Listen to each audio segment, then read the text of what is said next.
Assalamualaikum. Halo, selamat sore anak-anak kelas 3 generasi cemerlang.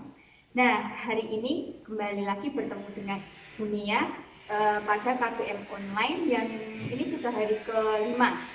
Nah, pada kesempatan hari ini, sebelum pelajaran dimulai, Bunia minta kalian untuk berdoa terlebih dahulu sebelum melihat pembelajaran hari ini. Yuk kita berdoa bersama-sama. Berdoa mulai.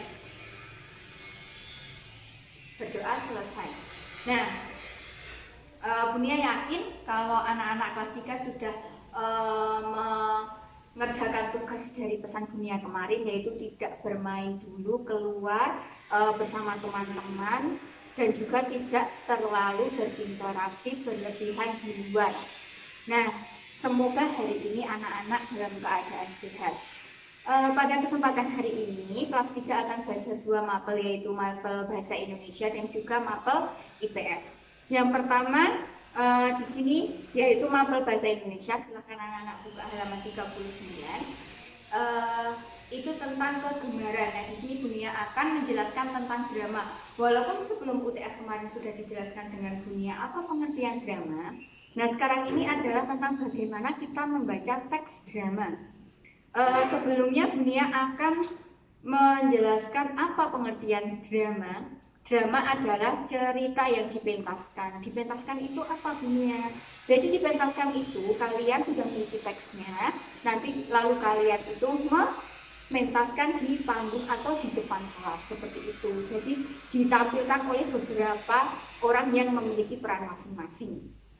Dalam teks drama ini ada beberapa langkah yang harus diperhatikan untuk membaca teks drama. Yang pertama yaitu membaca teks drama secara berulang-ulang. Semakin banyak itu semakin bagus, semakin kalian paham.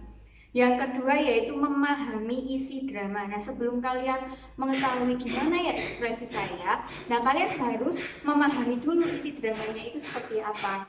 Yang ketiga, berlatih mengucapkan setiap dialog dengan lagu, kalimat dan suara yang jelas. Nah, jadi intonasi dan bagaimana nadanya saat kalian itu mengucapkan teks tersebut itu juga harus sesuai. Yang keempat, memperhatikan petunjuk gerak dan perasaan yang ditulis dalam tanda kurung.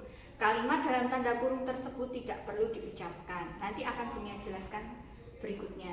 Yang kelima yaitu menghadirkan dialog dan aktingnya. Nah, dialog dan aktingnya itu harus sesuai, harus berpadu.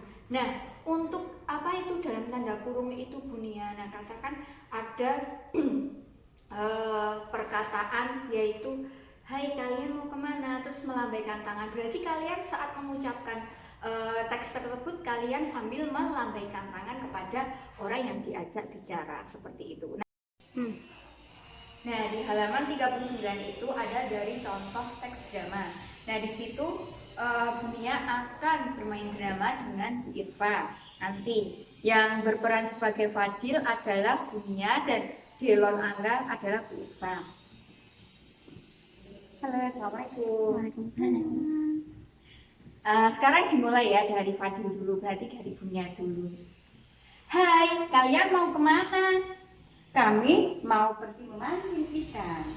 Memancing? Apakah kalian bisa memancing? Ya tentu. Siapa yang mengajari kalian memancing? Ayah Angga yang mengajariku. Begini, Dil, tiap hari Minggu Delon sering ikut aku dan ayahku memancing. Ayahku mengajariku dan Delon memancing. Oh, begitu. Apa yang kalian bawa itu? Ini setik, ya, ini senat dan kain untuk memancing. Kalau ini umpan, kami menggunakan pelet sebagai umpan. Ayo ikutlah bersama kami. Tetapi aku tidak bisa memancing. Jangan khawatir, nanti kami akan mengajari kamu memancing. Benarkah? Baiklah, kalau begitu aku ikut. Ayo. Nah, itu adalah contoh dari teks drama yang telah Bunia sama Bu Iva perankan. Semoga anak-anak paham dengan bagaimana cara memainkan peran, bagaimana cara memainkan ekspresi, intonasi yang telah Bunia dan Bu Iva praktekkan barusan. Nah, itu adalah materi dari bahasa Indonesia hari ini tentang drama, teks drama, cara pengucapan, intonasi, dan lain sebagainya. Nah, untuk tugasnya nanti akan Bunia share linknya itu di Google Form. Itu sekian dari mapel bahasa Indonesia. Selanjutnya akan dilanjutkan dengan mapel IPS. Nah, sekarang kita berlanjut lagi ke mapel IPS. Silakan kalian bisa buka buku IPS halaman 41 mengenai mengenal mata uang. Nah, itu tentang sejarah mata uang. Jadi di zaman dahulu itu uang belum ada. Karena apa? Setiap orang itu menganggap bahwa dirinya itu dapat memenuhi kebutuhannya sendiri. Semakin berjalannya waktu, maka mereka sadar bahwa kebutuhan itu tidak dapat dipenuhi oleh dirinya sendiri. Dari situ mereka mulai sadar bahwa mereka saling membutuhkan satu sama lain, sehingga mereka memiliki inovasi, yaitu berupa barter. Barter itu apa? Barter adalah pertukaran barang yang pastinya itu senilai. Contoh dari Bunia memiliki buku. Terus ada Mas Humam memiliki 2 pensil. Nah, Bunia itu membutuhkan 2 pensil itu, sedangkan Mas Humam membutuhkan 1 buku yang dimiliki oleh Bunia. Nah, jadi kita bisa barter. Mas Humam barter dengan Bunia, bertukar. Oh, ini bukunya untuk Mas Humam dan pensilnya untuk Bunia. Nah, itu semakin berjalannya waktu dirasa bahwa itu tidak efektif. Karena apa? Setiap orang belum tentu memiliki barang yang kita butuhkan, dan setiap barang juga belum tentu nilainya itu sama. Karena apa? Barter itu memiliki 3 syarat. Yang pertama yaitu orang yang diajak bertukar barang memiliki barang yang dibutuhkan. Jadi kalau orang itu tidak memiliki barang yang kita butuhkan, kita tidak bisa barter dengan orang tersebut. Yang kedua, orang yang diajak bertukar barter membutuhkan barang tersebut. Nah, Bunia memiliki barang, tapi orang tersebut tidak membutuhkan barang dari Bunia. Nah, Bunia tidak bisa barter dengan orang tersebut. Yang ketiga, barang yang akan dipertukarkan bernilai sama. Kayak tadi contohnya Bunia sama Humam. Itu kan terus sama ya, dengan pensil 2 dibarterkan dengan buku 1, itu senilai. Kalau semisal Bunia punyanya buku, Mas Humam punyanya meja, kita barter. Nah, itu kan tidak senilai karena nilai buku dan nilai meja itu tidak senilai. Nah, di situ setelah berjalannya waktu menyadari bahwa barter itu memiliki beberapa kelemahan, yaitu pertama, barang sulit dibawa. Katakan kalau mau barter beras 10 kilo, itu pastinya kan susah untuk dibawa.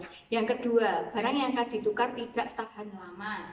Yang ketiga, barang yang akan ditukar sulit untuk dibagi-bagi. Yang keempat, sulit menemukan orang yang mau menukar barang. Dan yang kelima, yaitu sulit untuk menentukan nilai barang tersebut. Nah, semakin kesini, maka mereka sadar bahwa itu tidak efektif untuk digunakan kembali. Maka mereka memiliki inovasi baru, yaitu namanya uang barang. Apa itu uang barang? Jadi uang barang itu fungsinya seperti uang zaman sekarang. Tapi kalau uang barang itu, uangnya itu berupa barang. Contohnya itu ada kerang, kulit hewan, terus garam, mutiara, dan gading gajah. Contohnya begini, katakan kalian mau membeli sesuatu, nah kalian tuh membayarnya dengan kerang, dengan garam, seperti itu. Itu adalah yang dinamakan uang barang. Kenapa kok digunakan uang barang saat itu? Yang pertama, alasannya itu mudah diterima dan dipercaya oleh umum, jumlahnya terbatas, tahan lama atau tidak mudah rusak. Yang kelima, mudah disimpan, dan yang terakhir nilainya tetap untuk jangka waktu yang panjang. Namun demikian, penggunaan uang barang ternyata juga masih memiliki kelemahan dan menyebabkan kesulitan dalam melakukan kegiatan pertukaran. Kelemahan uang barang itu apa? Yang pertama, tidak dapat dibagi menjadi bagian-bagian kecil. Yang kedua, sukar untuk disimpan. Sekarang contoh garam mau disimpan, itu kan susah ya, karena harus melihat letaknya, jangan sampai ini terkena air dan lain sebagainya. Terus sukar dibawa kemana-mana. Misalnya eh, jumlah garamnya itu banyak, kan itu susah untuk dibawa kemana-mana. Terus yang kelima, tidak tahan lama. Contohnya kerang itu kalau nanti jatuh bisa pecah. Terus nanti kalau garam itu kena hujan, dia meleleh, tidak bisa jadi uang lagi. Yang kelima, nilainya tidak tetap. Oleh karena itu, manusia pun mulai memikirkan alat tukar yang berlawanan dengan sifat uang barang tersebut. Nah, akhirnya manusia memiliki inovasi lagi, yaitu tentang uh, yaitu membuat uang dengan uang logam, terutama emas dan perak. Nah, uang logam juga disebut dengan uang penuh atau full body money. Uang logam bersifat tahan lama dan bernilai tinggi. Nah, kalau logam itu kan bertahan lama. Kalau jatuh, ya tidak langsung pecah kayak tadi kerang. Nah, seperti itu. Nilai uang tertera pada kepingan logam. Pasti kalian pernah melihat uang logam. Itu kan tertera berapa, 500 rupiah, 1000. Nah, itu jadi jelas uangnya itu bernilai berapa. Namun, penggunaan logam sebagai uang pun memiliki beberapa kelemahan. Akhirnya, manusia menggunakan uang kertas. Apa bunyinya kelemahannya itu uang logam? Sekarang contoh, kalian punya uang logam 1000-an atau 500-an. Kalian membeli barang seharga 100.000. Nah, kalian harus membawa uang logam tersebut itu sejumlah 100.000. Itu pastinya akan berat. Coba kalau sekarang diganti dengan uang kertas yang nilainya 100.000, itu kan kalian mudah, hanya tinggal membawa satu kertas saja. Nah, oleh karena itu uang kertas juga disebut sebagai uang kepercayaan saat ini. Nah, itu adalah sejarah dari uang. Nah, untuk materi IPS cukup sampai di sini. Semoga kalian paham dengan apa yang telah dijelaskan Bunia dari yang mapel bahasa Indonesia mengenai teks drama, cara pengucapannya, serta IPS mengenal mata uang. Nah, sebelum Bunia menutup pelajaran pada sore hari ini, Bunia berpesan dan berharap kalian tetap selalu menjaga kesehatan. Bunia tidak akan capek untuk mengingatkan kalian untuk selalu menjaga kesehatan pada kondisi saat ini. Kalian harus sering untuk mencuci tangan, untuk membersihkan badan dan lain sebagainya, dan jangan lupa membersihkan tempat tidur setiap hari, dan jangan main terlalu lama maupun terlalu jauh dari rumah. Lebih baik kalian di rumah saja, bermain dengan adik atau bermain dengan orang tua. Nah, sekian dari Bunia. Semoga KBM hari ini kalian merasa menyenangkan dan tidak bosan. Terima kasih, sekian dari Bunia. Wassalamualaikum warahmatullahi wabarakatuh.